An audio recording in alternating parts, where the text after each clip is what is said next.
L'épisode 1899 de Un si grand soleil, diffusé le lundi 13 avril 2026 sur France 3, s'inscrit dans une phase de transition narrative où plusieurs intrigues se mettent en place, parfois avec lenteur, mais non sans laisser entrevoir des développements plus intenses à venir. Cet épisode joue clairement la carte de la tension progressive, avec des arcs narratifs qui peinent encore à captiver pleinement, tout en semant les graines d'un futur plus explosif. Au cœur de l'épisode, l'affaire Beaulieu continue de se déployer, mais sans véritablement décoller pour l'instant. Claudine se retrouve dans une position délicate, prise entre les conséquences du braquage et son lien avec Dimitri. Cette dualité pourrait constituer un levier dramatique intéressant, mais pour l'heure, le traitement reste encore en surface.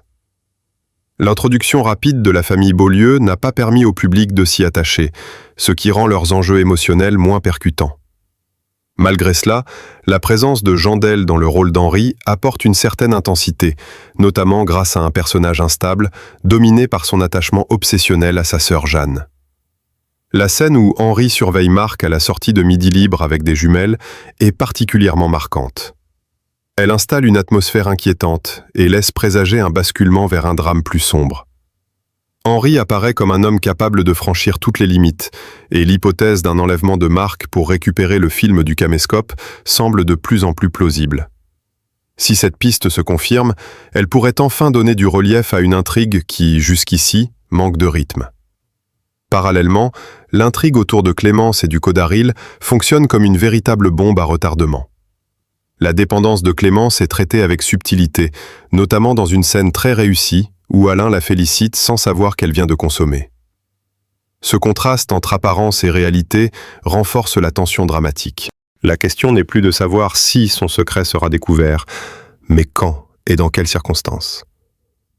Alain, fidèle à ses principes, pourrait être amené à la dénoncer, non par trahison, mais pour la protéger et éviter un drame médical.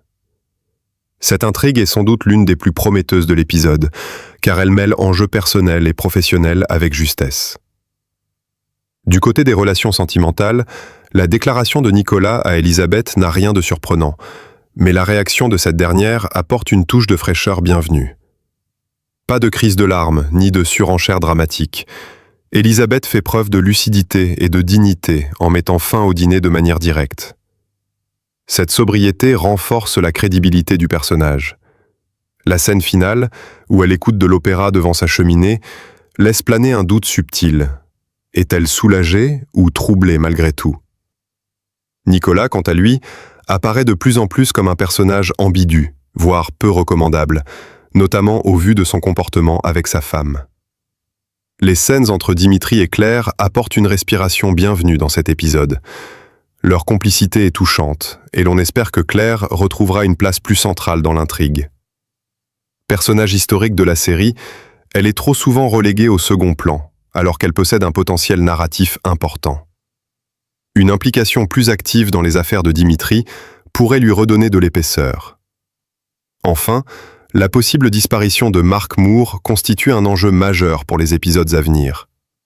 Sa relation professionnelle avec Kira, qui devait le retrouver pour un reportage, pourrait rapidement alerter son entourage en cas d'absence. Marc est un personnage apprécié du public, notamment pour ses intrigues passées avec Myriam ou Chloé Cresson. Il serait intéressant que les scénaristes exploitent à nouveau cette richesse pour lui offrir un arc narratif à la hauteur de son potentiel. En résumé, cet épisode 1899 de Un si grand soleil présente des bases solides mais encore inégalement exploitées. Les points positifs résident dans certaines scènes bien construites, notamment autour de Clémence, ainsi que dans la montée progressive de la tension autour d'Henri Beaulieu. En revanche, le rythme global reste lent, et certaines intrigues peinent à susciter l'engagement émotionnel du public. L'épisode donne néanmoins le sentiment d'être un prélude à des développements plus intenses, laissant espérer une montée en puissance dans les jours à venir.